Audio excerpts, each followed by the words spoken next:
Hi, this is Kelly from paperbeadrollers.com, and today we're going to talk about selling your handmade items online, specifically in online marketplaces. Let's get started.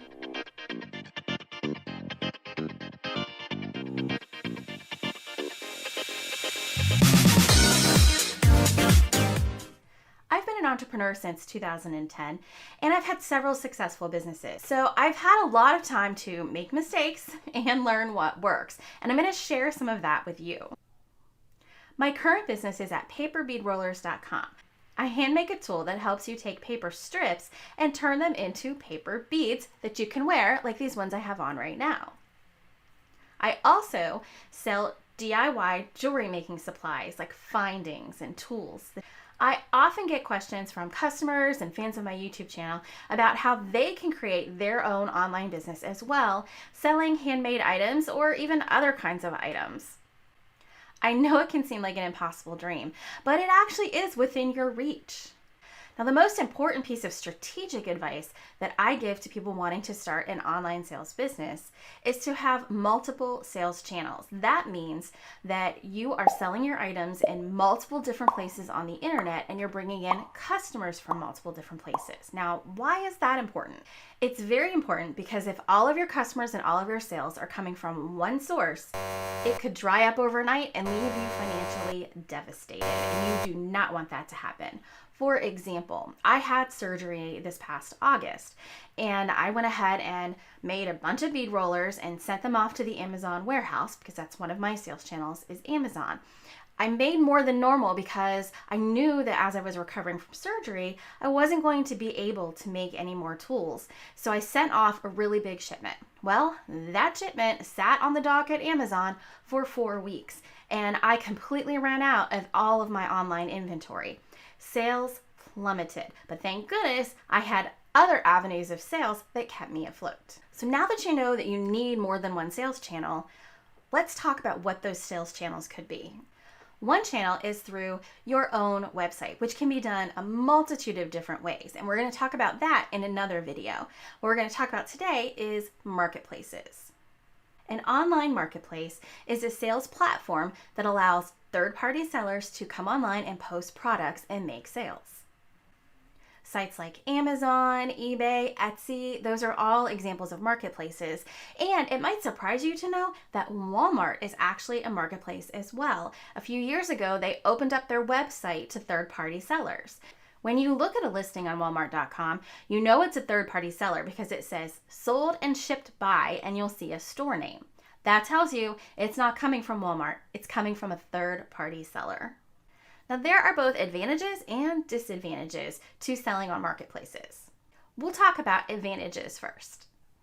Advantage number one, and it's a biggie, you don't need web design skills. Now, I am a former web designer, so I build all of my own websites, but for somebody who doesn't have that technical background, the thought of building their own e-commerce store is overwhelming and almost impossible. Marketplaces provide you with the technology you need. Generally, all you have to do is upload your products. You may be able to choose a few different options for an online store, but it's never very difficult. They also handle all of the other technical issues you may have.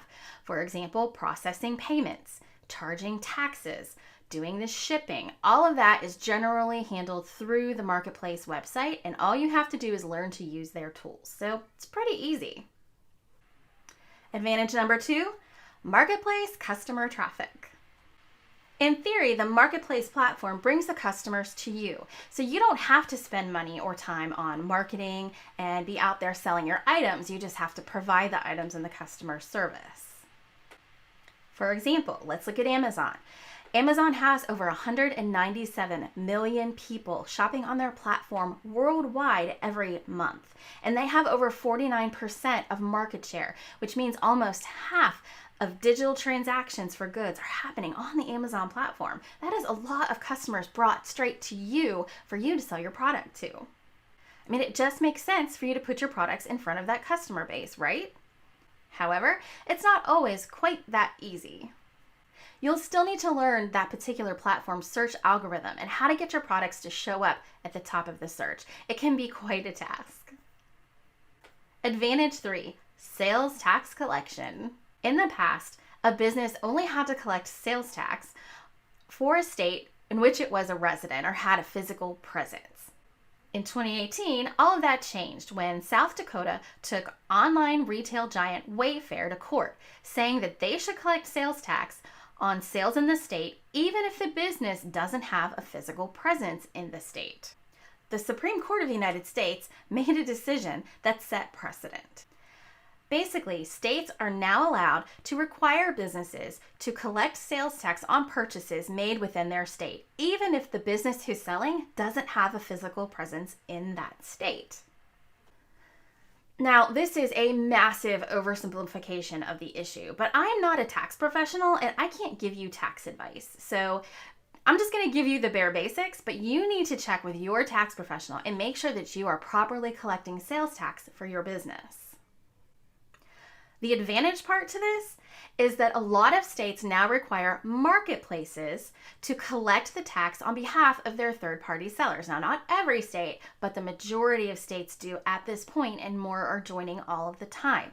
So you need to do your research, find out what the laws are in your state, and make sure that you are collecting sales tax on those purchases if required. So those are some of the advantages to using an online marketplace. What are the disadvantages? Disadvantage number one, well, the fees, of course. Each marketplace takes fees, which can end up cutting into your profit quite a bit. Before you decide to sell on a marketplace, take a look at their fee schedule and find out if you can charge enough for your products to make up for the fees and your other expenses and still make a profit. eBay is one of the most inexpensive marketplaces to list on right now. You are allowed to list up to 200 items a month for no insertion fee, which is great because that means you can go ahead and post your item, and if it doesn't sell, you don't have to owe anything. So it's kind of a risk-free proposition to get your feet wet with online selling. When your item sells, and you do have some fees, a standard fee, a small final value fee, possibly a fee on the transaction, which is why you need to know what those fees are so you can price your products accordingly. Now, eBay is not the best-selling marketplace for handmade items, but since there's zero risk in posting things, it is a great experimental practice ground for you to get your feet wet with online sales. I recommend also listing items from around your house on eBay just to get a little more practice. So books sell really well on eBay, used kids' clothes, kitchen items, anything like that will give you the practice that you need to get comfortable with the process of online selling. Now on Amazon and Etsy, you do pay a fee each time you list an item, or in Amazon's case, you can also pay a monthly fee depending on the level of account that you get. Now this can really chip away at your profit, especially if you're just starting out and you don't have a big following or a lot of customers yet. So keep that in mind when you're posting your items on those other platforms. Disadvantage 2, you don't own your customer data. Most marketplace agreements don't allow you to contact your customer outside the platform or market to them. Any violation you make could get you kicked off the platform permanently.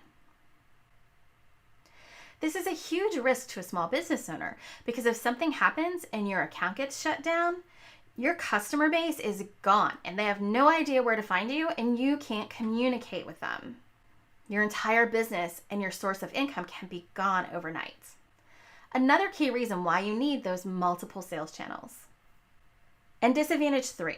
Now this is mainly an issue on Amazon, but I bet we'll start seeing it on other platforms as well. Now Amazon doesn't let you sell just anything, particularly items that are part of what they call their brand registry. They call this product and category gating.